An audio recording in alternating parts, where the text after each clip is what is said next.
Hey everyone, welcome back to commerce की नगरी। Commerce की नगरी एक ऐसा चैनल और प्लेटफॉर्म है जहां आपको मिलता है complete solution of accountancy chapter wise. हमारा जो चैप्टर चल रहा है वो चल रहा है डिसोल्यूशन ऑफ पार्टनर फॉर्म। और आज हम जो क्वेश्चन करेंगे वह question number 5 most important question है, क्योंकि इसके अंदर हमारे पास पार्टनर लोन गिवन है और देखते हैं हमारे पास किस तरह से ट्रीट करेंगे हम पार्टनर लोन को। तो चलिए स्टार्ट करते हैं। सबसे पहले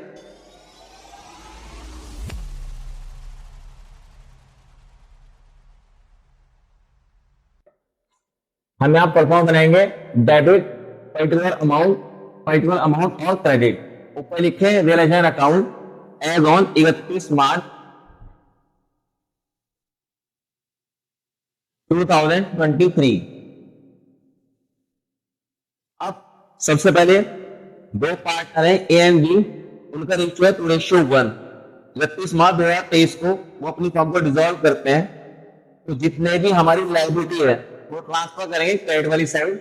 यहां पे लिखेंगे बाय सन्ड्री क्रेडिटर्स। क्रेडिटर्स है हमारे पास 2,10,000। उसके बाद ए लोन, ए हमारा पार्टनर है और ए लोन के लिए बाहर एडजस्टमेंट में हमारे पास इंफॉर्मेशन गिवन है। तो जब हमारे पास किसी भी पार्टनर के लोन के लिए बाहर एडजस्टमेंट में इंफॉर्मेशन गिवन होगी तो पार्टनर का लोन भी ट्रांसफर करेंगे।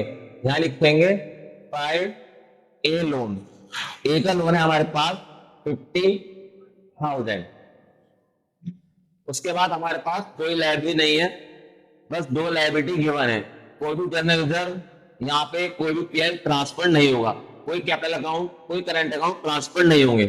उसके बाद एक प्रोविजन है, यहाँ लिखेंगे by provision for bad debt. Bad debt provision transfer करेंगे, ये हमारे पास 10,000। अब डेबिट वाली साइड ऑल एसेट को ट्रांसफर करना है, कैश एट बैंक को छोड़ के, कैश इन हैंड को छोड़ के, और कैपिटल अकाउंट को छोड़ के, करंट अकाउंट को छोड़ के। कोई भी पार्टनर का लोन अगर एसेट वाली साइड है उसको भी ट्रांसफर नहीं करेंगे। कोई भी पीएल अगर एसेट वाली साइड है उसे ट्रांसफर नहीं करेंगे। कोई भी advertisement suspense expenditure definite expenditure होगा वो भी ट्रांसफर नहीं करेंगे। क्या लिखेंगे to sundry debtors. Sundry debtor है हमारे पास 1,80,000। डेटर ट्रांसफर करेंगे फुल अमाउंट का, प्रोविजन लेस करके ट्रांसफर नहीं करेंगे। उसके बाद है हमारे पास स्टॉक, तो लिखेंगे to stock 2 lakh. Investment to investment 1,50,000। To plant and machinery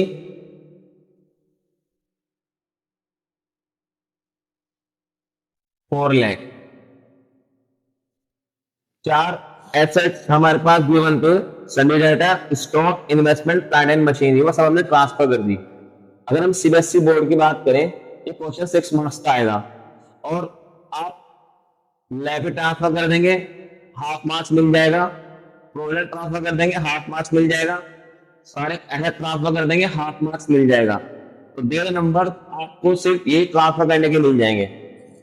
उसके बाद अब हम एडजस्टमेंट में देखते हैं, हमारे पास अकॉर्डिंग टू क्वेश्चन चलेंगे।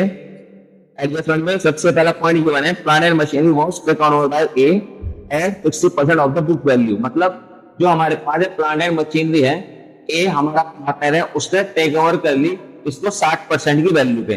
तो 4 लाख का 60% निकाल देंगे और यहाँ पुट अप करेंगे। यहाँ लिखेंगे हम बाय ए कैपिटल, ब्रैकेट में लिख देंगे प्लांट एंड मशीनरी। हमें याद रहेगा कि ए ने टेक ओवर करी है प्लांट एंड मशीनरी, तो 4 लाख का हम 60% निकाल लेंगे, यह जाएगा हमारे पास 2,40,000। उसके बाद ये कहता है इन्वेस्टमेंट टेक ओवर करी बी ने, तो इन्वेस्टमेंट बी ने टेक ओवर कर ली।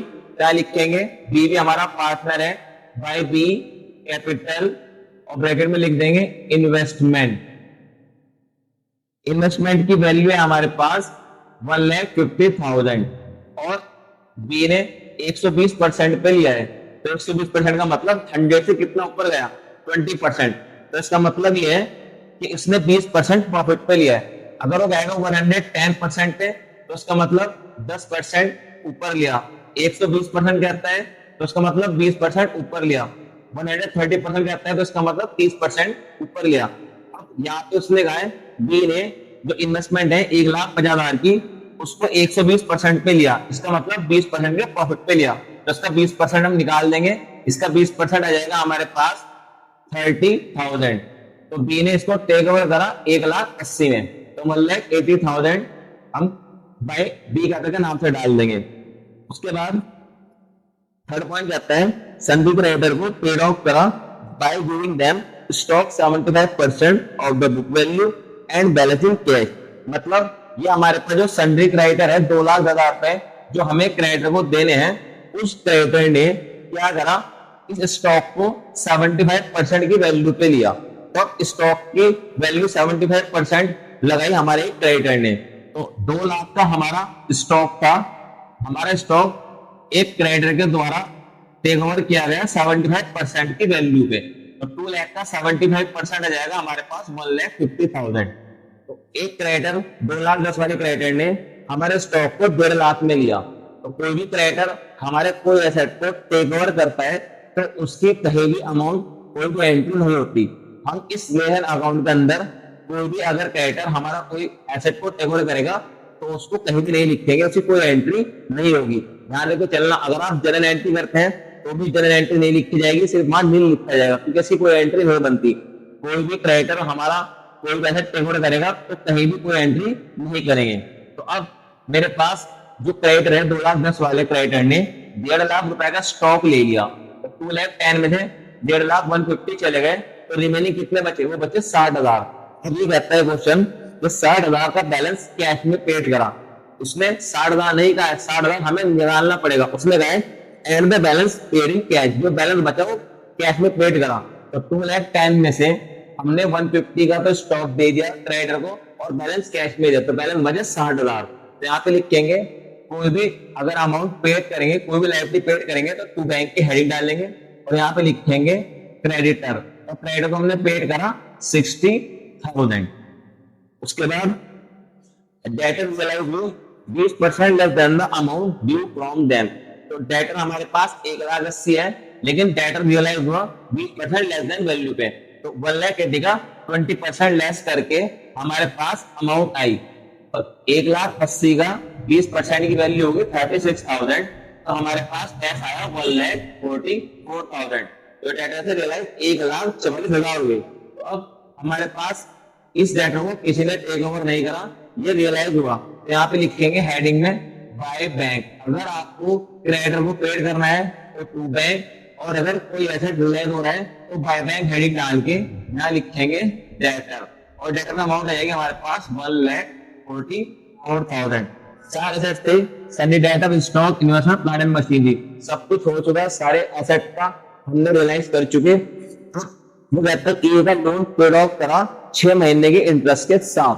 तो अभी ए का लोन कितना है, ए का लोन है 50,000, तो हम यहाँ लिखेंगे ए लोन। अब ए का लोन 50,000 है और ये कहता है 6 महीने के इंटरेस्ट के साथ इसका लोन पेड कर दिया। इंटरेस्ट के अमाउंट हमें गिवन है, जहां पे लायबिलिटी के अंदर ए लोन के साथ दे रखी है 12% का इंटरेस्ट पे हमने ए से लोन ले रखा था, मतलब फर्म ने ले रखा था। तो अब फर्म ने ए का लोन वापस कर दिया 12% इंटरेस्ट के साथ, लेकिन 6 मंथ का इंटरेस्ट दिया। तो अगर हमें इंटरेस्ट का रेट गिवन ना होता तो हम 6% चार्ज करते हैं, क्योंकि हमारे पास मार्केट रेट 6% होता है। तो अभी क्या करेंगे, 50,000 का 12% 6 मंथ का चार्ज कर लेंगे। तो 12 से 12 गया, 2020 गए, 500 के से मल्टीप्लाई कर 3,000 आया। तो हमने 50,000 loan plus interest, total A का लोन पेड करा 53,000।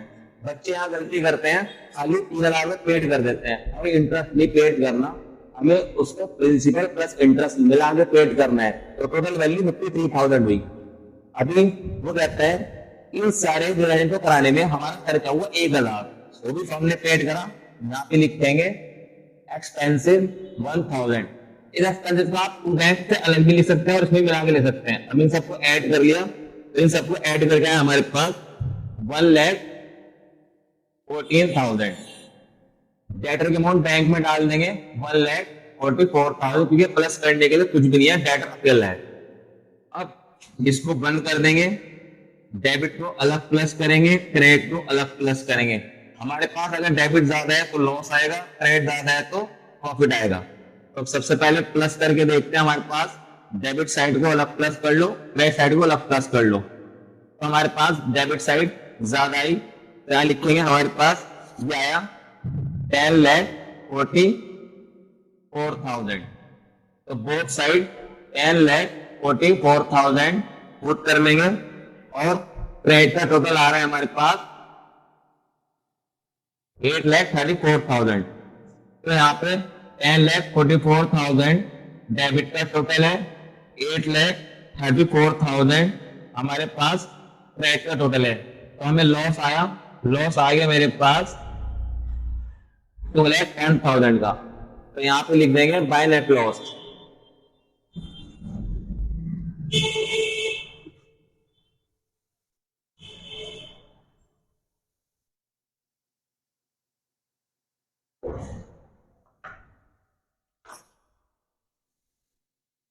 यहां लिखेंगे by net loss. Net loss आया मेरे पास 2,10,000, और इस 2,10,000 को डिस्ट्रीब्यूट कर देंगे हम ए और बी में, क्योंकि हमारे पार्ट का नाम है ए एंड बी।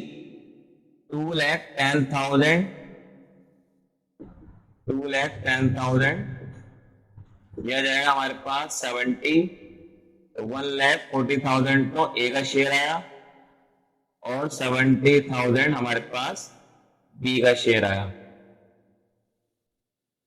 तो उसके साथ ही हमारा क्वेश्चन कंप्लीट। आई होप कि क्वेश्चन आपको अच्छे समझ में आ चुका होगा। इस क्वेश्चन रिगार्डिंग जितने भी कॉन्सेप्ट अच्छे समझ में आ चुके होंगे।